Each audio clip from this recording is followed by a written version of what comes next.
没有什么时长的限制，想聊多久聊多久。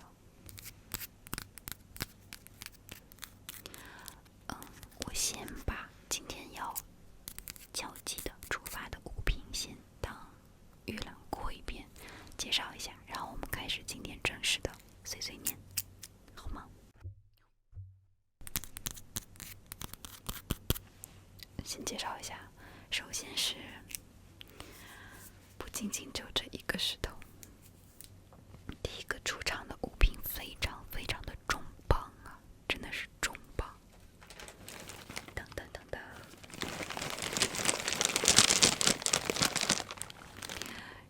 这是第一个想要跟大家分享的这趟旅程，我最喜欢的东西就是在黄河。等一下，我把它放下来说，都举出汗了。在黄河旁边捡到的石头。第二个是一些小的纪念品，展示一下。等等，这是黄芪，黄芪。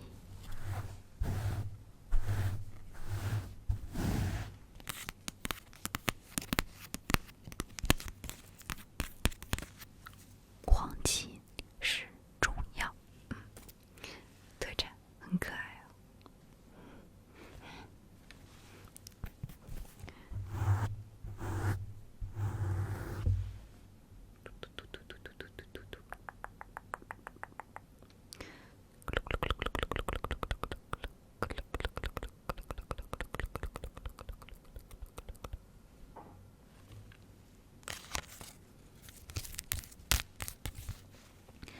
还有一些茶，茶。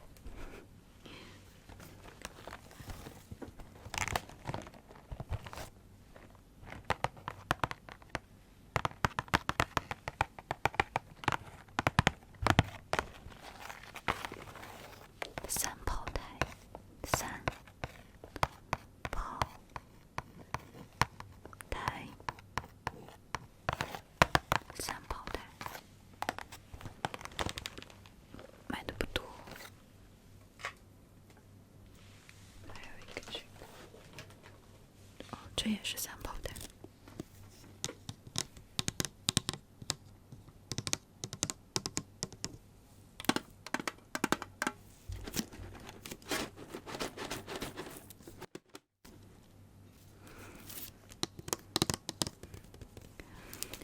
还有一个是这个玫瑰花茶，玫瑰花。这次去甘肃发现他们这边非常喜欢喝茶，很好喝，甜甜的。我其实是不太喜欢喝茶的人，但是在那边喝了好多的茶，他们的茶每一个店里都是免费的，畅饮，我喝了好多好多，特别的消暑解渴。下一个是，我看看，蛮多的，因为有一些已经前几天送出去了。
生活用品。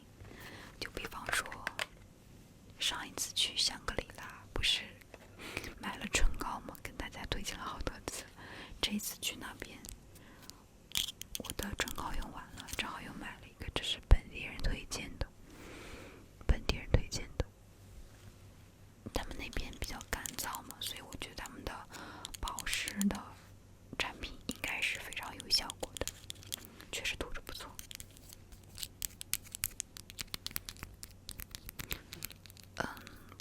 不太记得价格了，好像是9块9，9块9。反正我在甘肃那几天就是靠这个让嘴巴活过来的。第一天特别的干，就一直想要润嘴唇。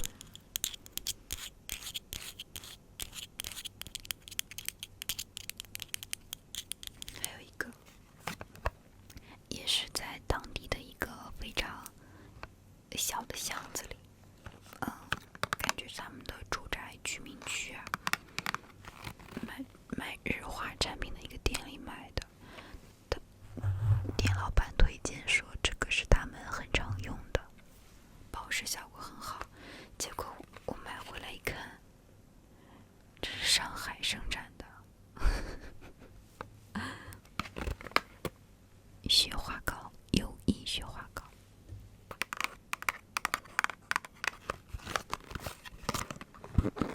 包装盒很经典，看的是这种小罐子，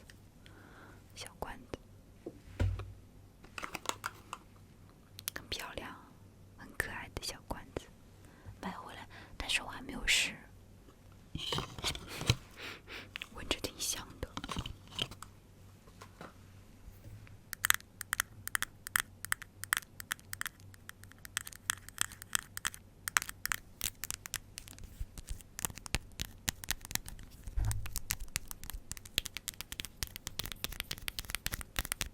预览，下一个，家里剩的纪念品就是这些了，很多已经送出去了，还有这些，这也是我带回来的，我觉得也算特产的东西吧。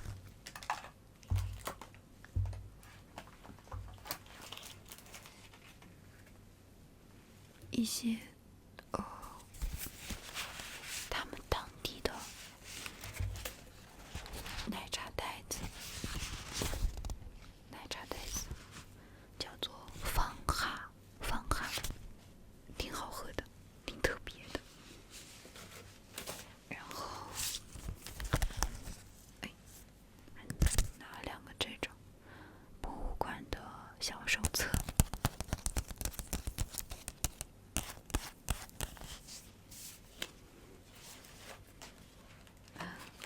瞧一下这个，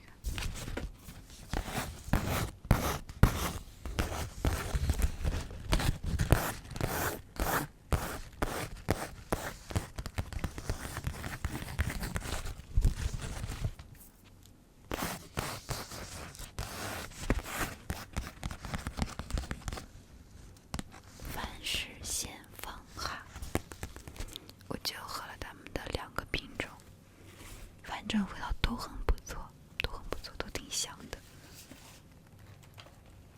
然后存了一些门票呀、车票呀、小票之类的，夹在了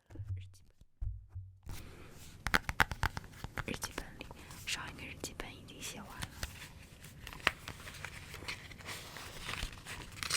一些小票、发票什么的。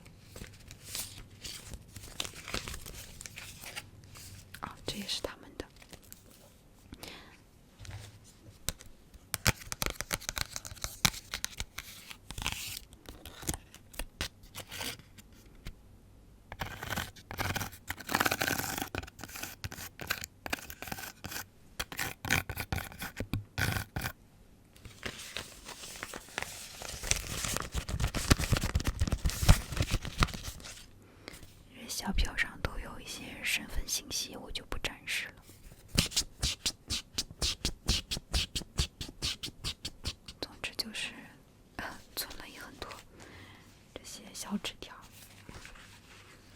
用来做手账的旅行日志吧，旅行日志。我出门很喜欢带这种很小的本子，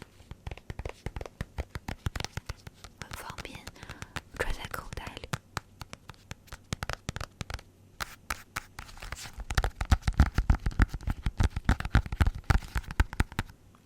OK， 讲到这个日记本呢，还有很多小插曲什么的。这个预览就到此结束，我们开始今天的正片好吗？录了有这么久了，天哪！开始正片。在正片开始呢，我们进行一个固定的导入，固定的开场白。Hello， 小宝宝 ，little ones， congratulations on finding the gateway to Gluland， 咕噜国。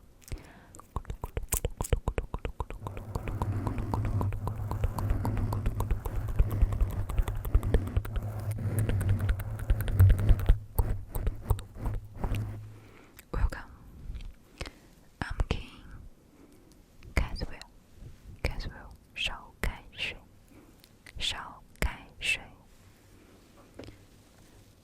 May you find your treasure here. May you find your treasure here.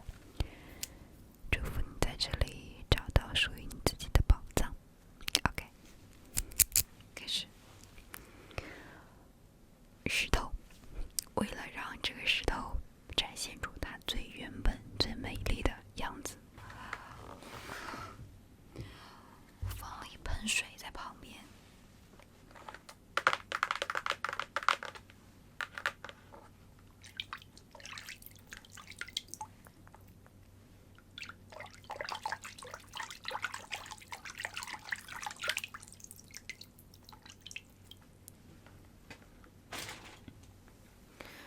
真的不太好操作，因为这个水很重。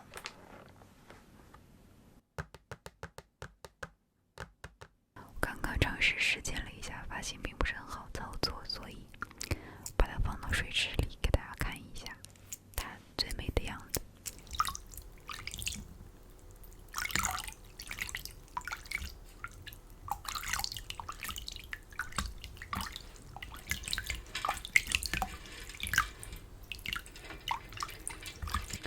然后我来给大家分享一个我见到的我认为最漂亮的石头，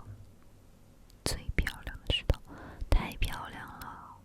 天哪，像抹茶上面有一只梅花一样，太漂亮了！我见到的时候就说，我可以不用再剪了。我当时剪了2个多小时，因为我发现在河边捡石头是非常治愈的一件事情，越捡越上瘾。石头给人一种很平静、宁静、包容的力量，太美了，好喜欢。敲一下，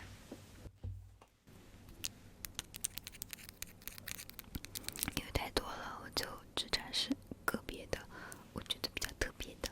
其实每一个都很喜欢。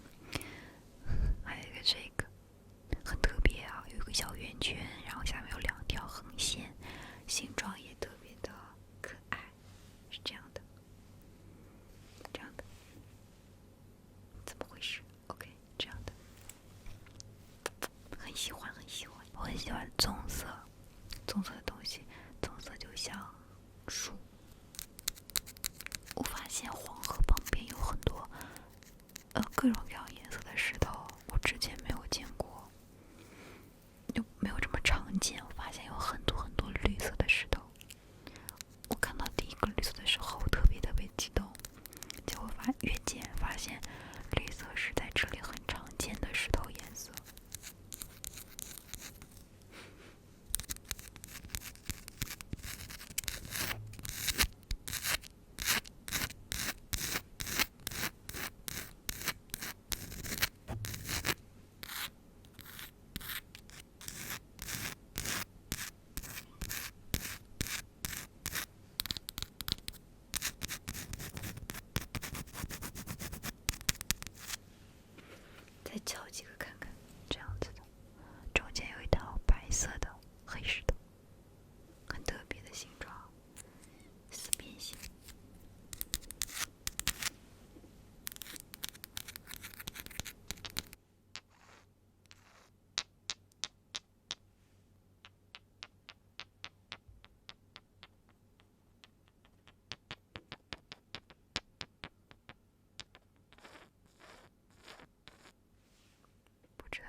这里可以见到玛瑙，但是我们都不识货，就纯粹是挑着漂亮的捡，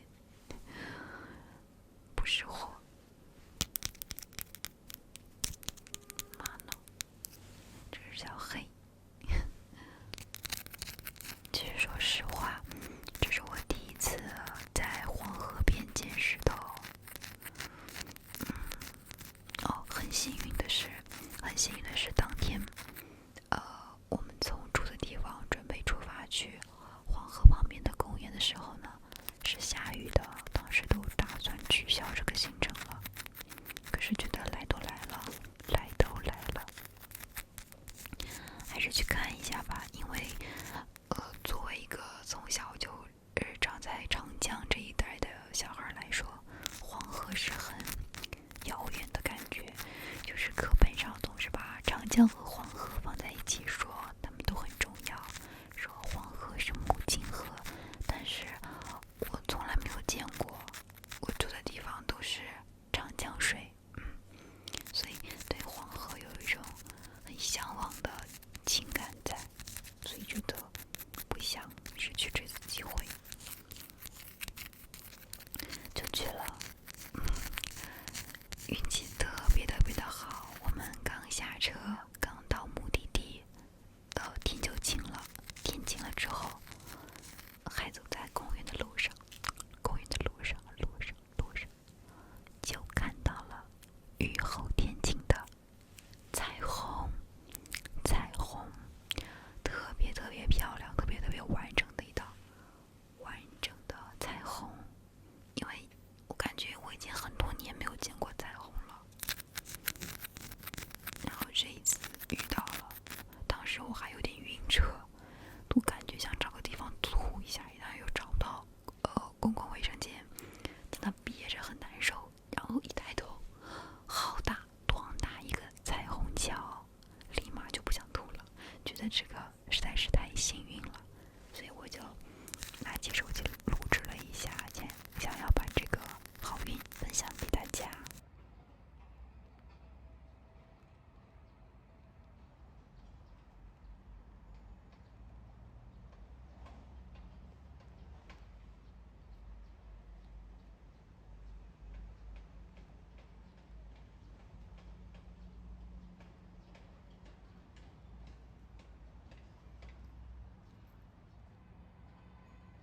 这个彩虹，直到完整的彩虹桥只出现了一小会儿，就立刻消失了。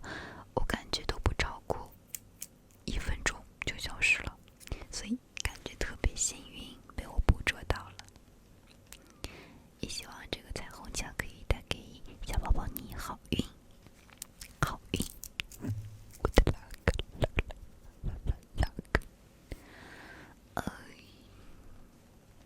在捡的过程中，我惊奇的发现这边的天黑的真的很晚，日落的时间也很晚。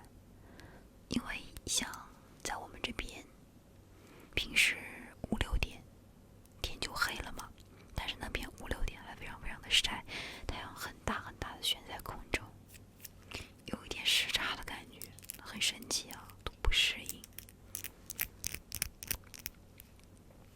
还有什么想说想感慨的？有好多细节我都写在了日记本里。出门旅游最喜欢就是带上我的这个小日记本。我在捡石头的过程中出现了第2次的彩虹，但那一次的彩虹不是完整的桥，是半座桥，反正不太完整。当时就觉得我的手感受着黄河水，冰凉的黄河水，然后再挑选喜欢的小石头，五颜六色的，从来没有见过的石头。风把我的头发吹起来，头上天空是悬着一道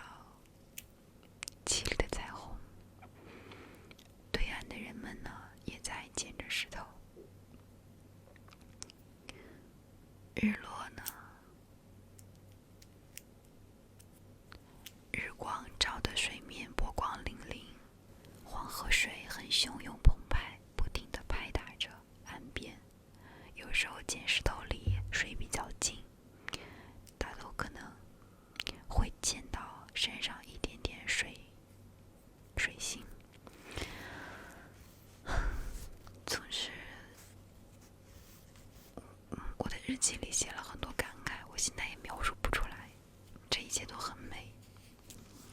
在捡这个石头的当天，我其实身体不是很舒服，不仅是生理期，然后加上前一天超负荷的运动，因为我们徒步去了，再加上晕车啊之类的，整个人情绪并不是很高涨。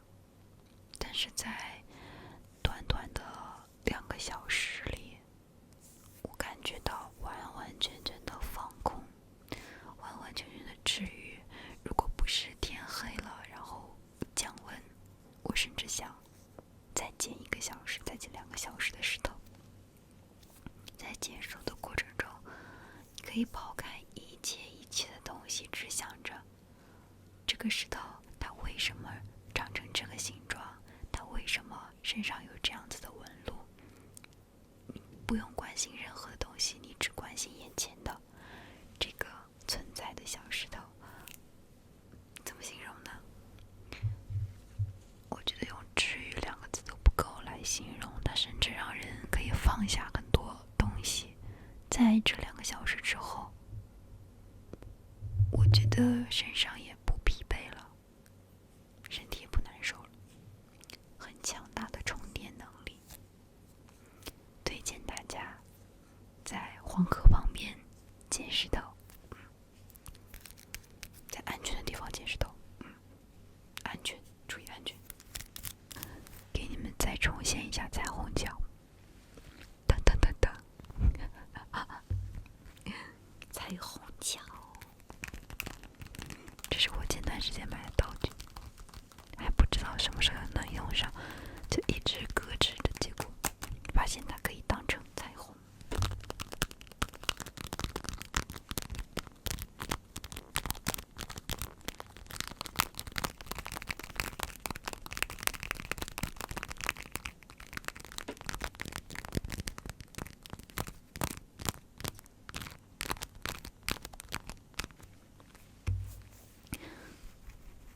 这一次去甘肃呢，首先第一个是感受它这里的自然风貌，因为甘肃真的是一个除了大海什么都可以看到的，什么地貌都有的地方，太神奇了，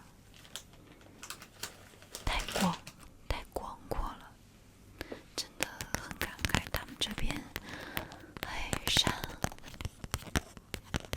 特别的宏大，特别的伟大，真的可以用伟大去形容他们的山，很高。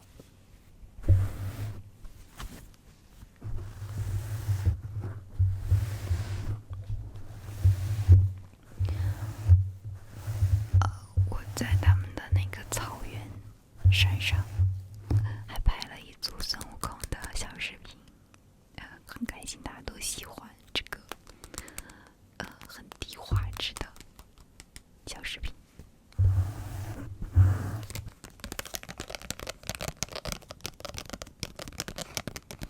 还挺好玩的，推荐大家出去玩的时候也可以准备一些有意思的衣服，因为我们觉得这一次就有点像《西游记》嘛，爬山呀之类的，还去看了雪山融化的水，很冰凉，很冰凉。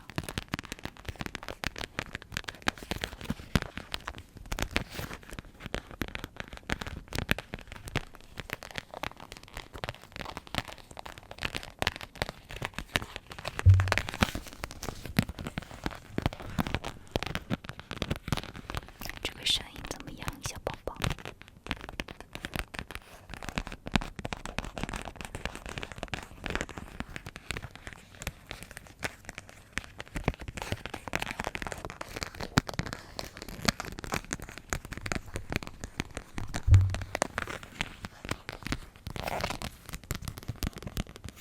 像下雨一样，还挺舒服的。再看看这个，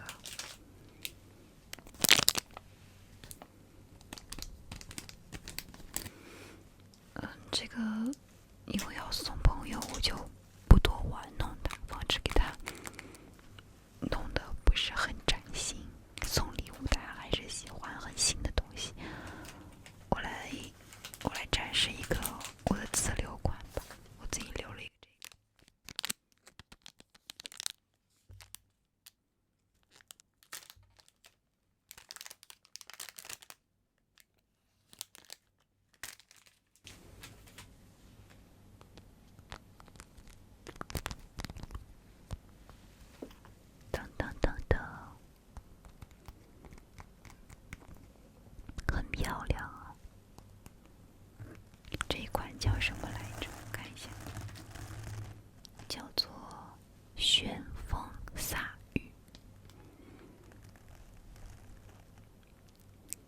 肃省博物馆，敲击一下。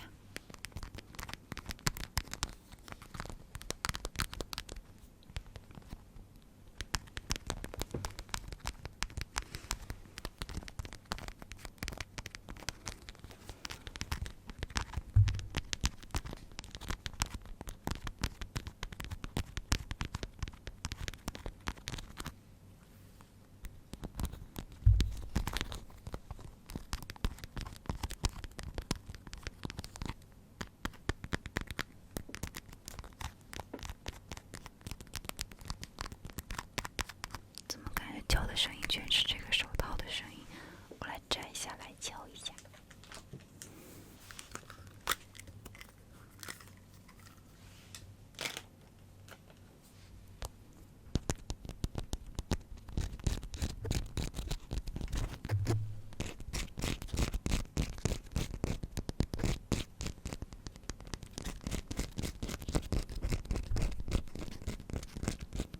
感觉还不错。冰箱贴，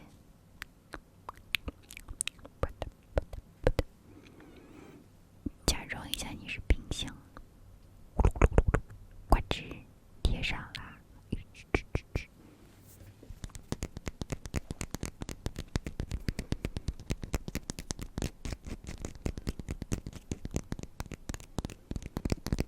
我觉得它这个博物馆的文创店很好逛，我在里面逛了好久，感觉每个东西都很漂亮，尤其是这个书签，书签签签签。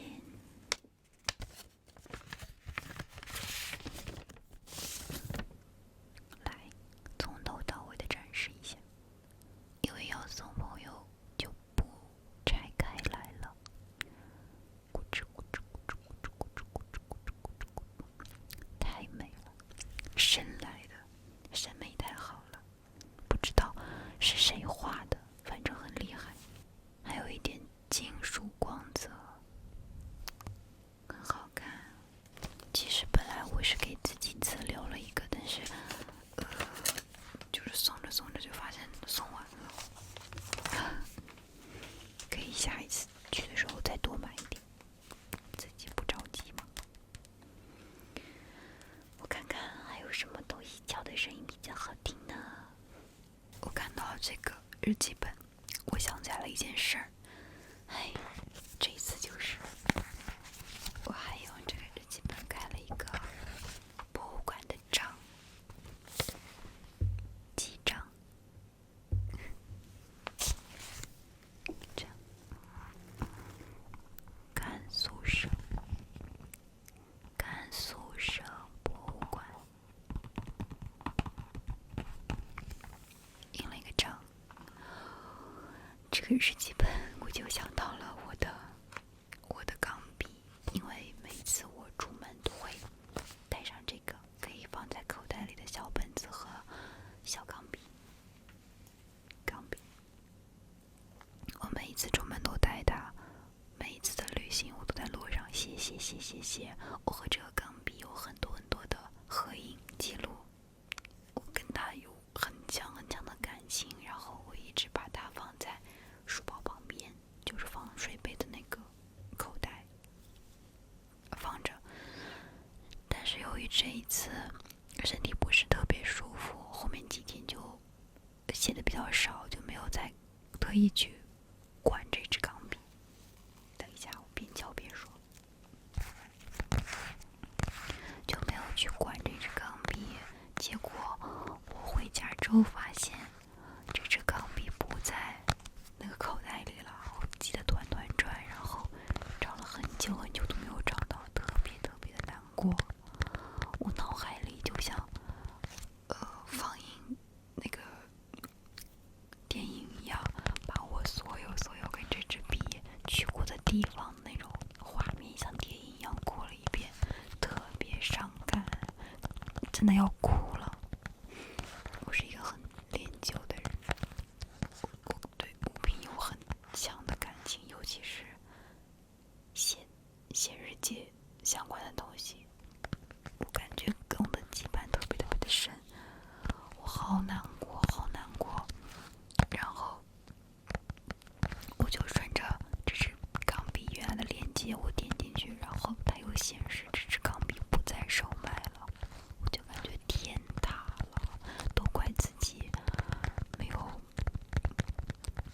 一直就去写东西，导致它不见了。我想到了很多地方，觉得它可能丢在飞机上了，我觉得只有这种可能。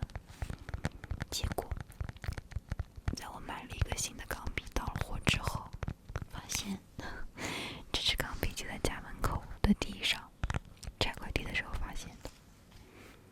应该是第一天，就是回家第一天太累了，就书包往地上一放掉下来的。总之没有丢失，实在是太好了。所以我现在有2支钢笔，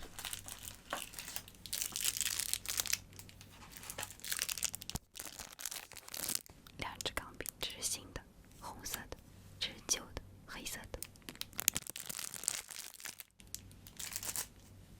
不知道钢笔好听。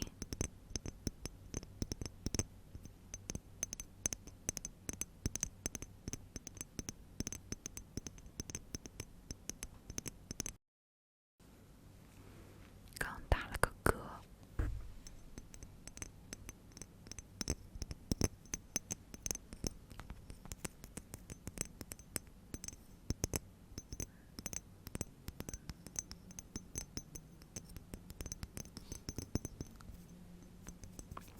我真的脑海中都为他默哀了好几天，那几天都魂不守舍的。一想到我的这支钢笔丢了，我就特别难过。幸好找回来了。哎呀，我一定会好好的看管你。失而复得真的让人特别开心。哎呀，说了好多了，都不知道说了多久，因为又重新中断了几次，现在都不知道自己录了多久的视频了。我看看，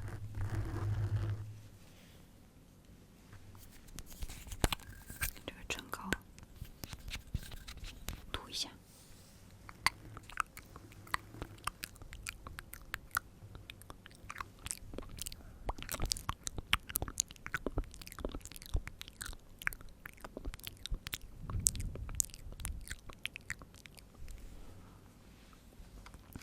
这个唇膏真的是帮了很大的忙啊！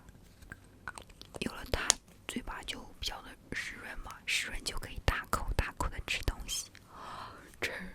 这一趟甘肃之旅，除了去看美丽的自然风貌，另外一条主线就是吃当地的美食。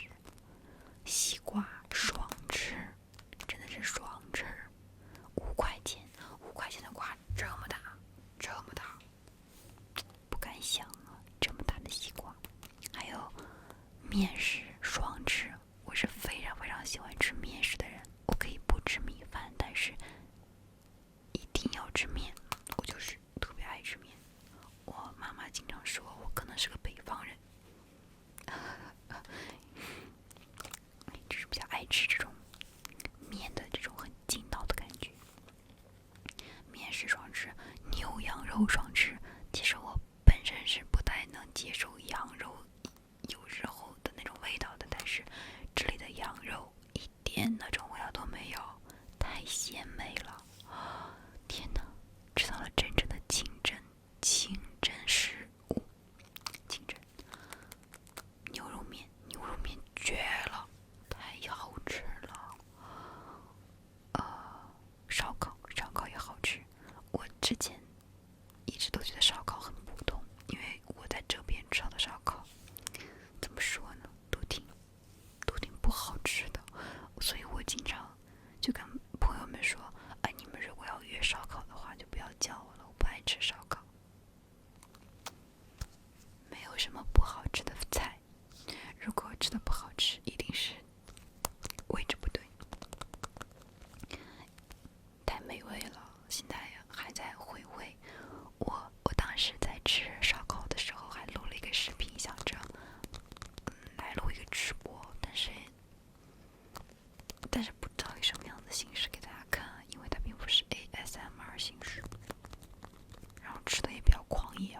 太饿了，太香了，太香了。还有什么？什么都好吃。在那边吃到了非常非常美味的酸奶，酸奶，我最爱吃酸奶了。那边的酸奶更好吃，更好吃。现在想想都流口水啊！这趟下来，其实我有一个感受，就是为什么我不是兰州人呢？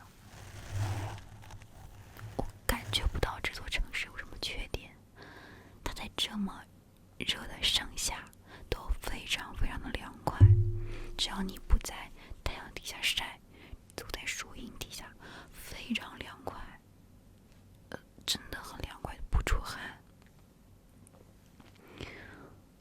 晚上，降温之后还有点凉凉的，特别的凉爽。我就在想，原来我找不到的秋天在兰州啊，除了有一点点的干，但是待几天之后就适应了，就第一天、第二天不太适应。风景又好，吃的又好，吃的是真的好啊！哎，还想再吃。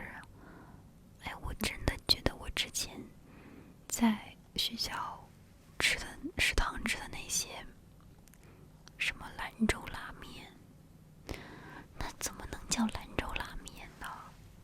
那个牛肉面跟我吃的之前的牛肉面完全不一样。我之前吃的那种兰州拉面里的牛肉啊，就像一张纸一样，非常非常的薄，但是这里的牛肉非常非常的厚。哎呀，哦对，我出发之前还特意看了兰州的美食纪录片，从头到尾全部都看完了，然后还截图记了笔记。然后在当地吃到了前几天在电视上看到的美食，哎，这种感觉是很神奇的。纪录片会描述它是怎么制作的，它的一些故事嘛，你很了解它，然后你想象它的味道，然后一直念着，然后真的吃到了，这种感觉是非常非常爽的。不愧是有那么多道工序的食物。一讲到吃就忘情了，明明手里拿了一个出发物品，却一直没有出发。Sorry。想吃啊，牛肉面太好吃了。然后他们那边的很多食物都是现做，感觉对待美食非常非常虔诚，非常非常的认真，也很有科研精神、钻研精神。面食天花板，过段时间要去西安，哎呀，不敢想，太幸福了。肉夹馍，我们来了。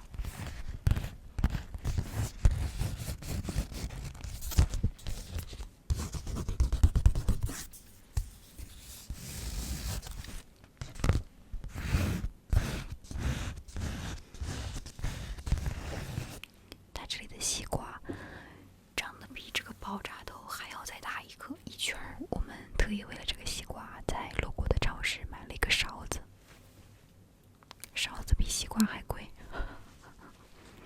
天哪，那边的瓜是很脆很沙的，很沙。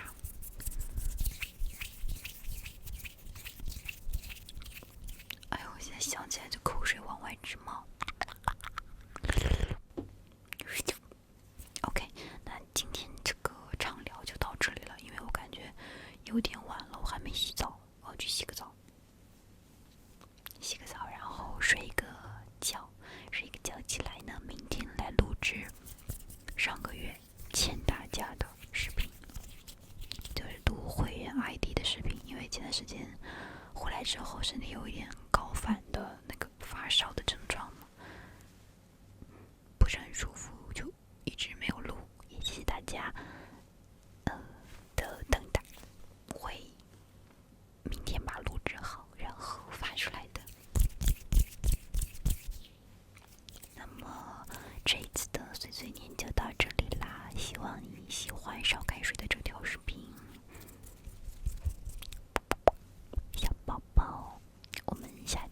见。